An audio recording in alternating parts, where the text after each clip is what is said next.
Culture can be defined as the values, philosophies, and ways of life of a group of human beings. When I think of culture, I think of the individuality and uniqueness that exists around the world that makes each country exceptional in its own way.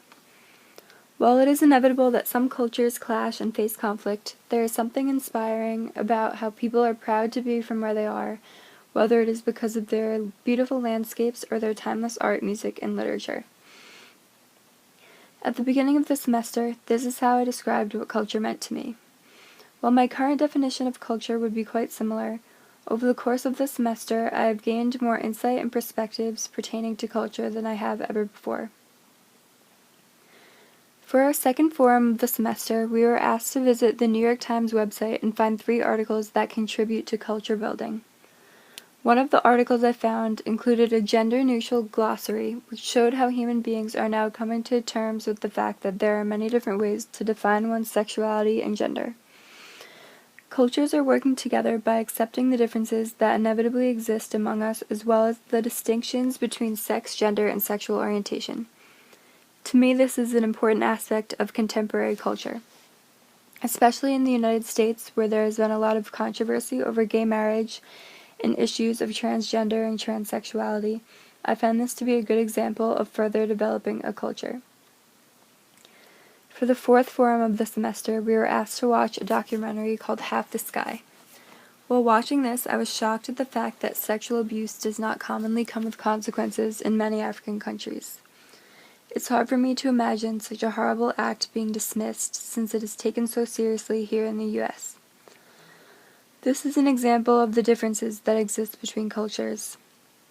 In the beginning of the documentary, George Clooney, one of the many celebrities involved in the film, says, "We need to be able to relate to tragedy."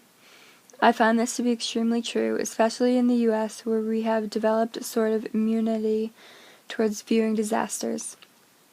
We are exposed to vast amounts of tragedies every day through news and the media, and we have become so used to hearing about tragedies occurring in other countries without actually experiencing the seriousness of the matter firsthand.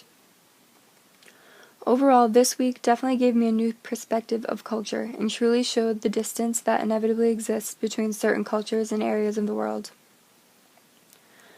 For the 5th forum of the semester, we were asked to visit globalvoicesonline.org and find 3 artifacts that intrigued us.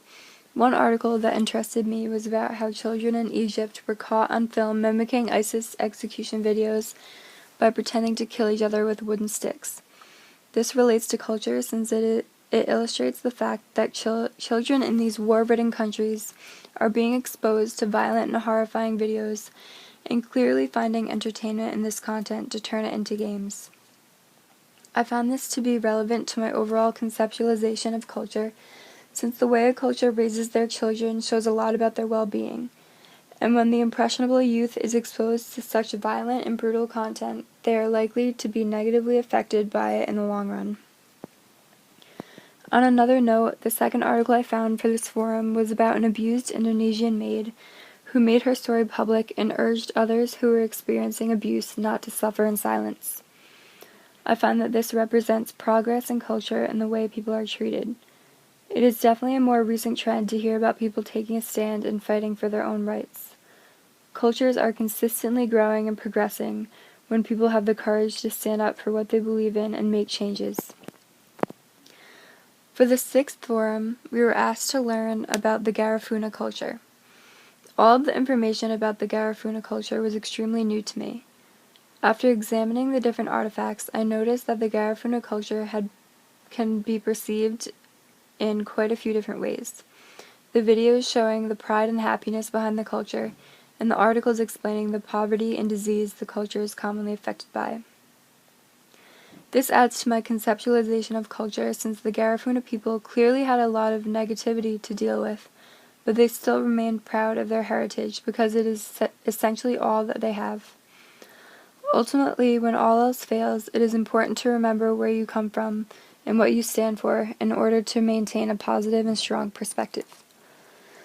For the 7th forum, we were asked to read a biography of Malaya Powell, as well as her article, How American Indians Use Writing. Powell is quite a successful writer, and this inspiration seems to derive from her own cultural background. According to Powell, culture survives within rhetoric, meaning that cultures cannot be communicated and passed on without writing and storytelling. Many cultures tend to be misunderstood, and I believe this article was trying to express the fact that Native Americans are misunderstood people as a whole. According to her quote, "Every part of who I can become lives with my ancestors, my relatives, and the family and students who will continue after I'm gone."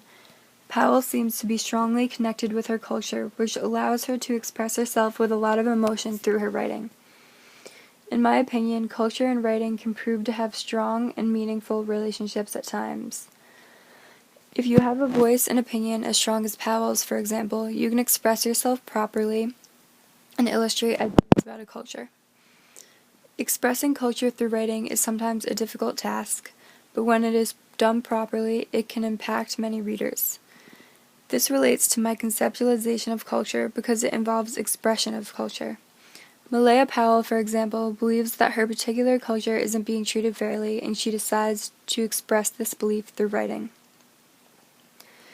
Now that the semester is coming to an end, my conceptualization of culture has broadened significantly.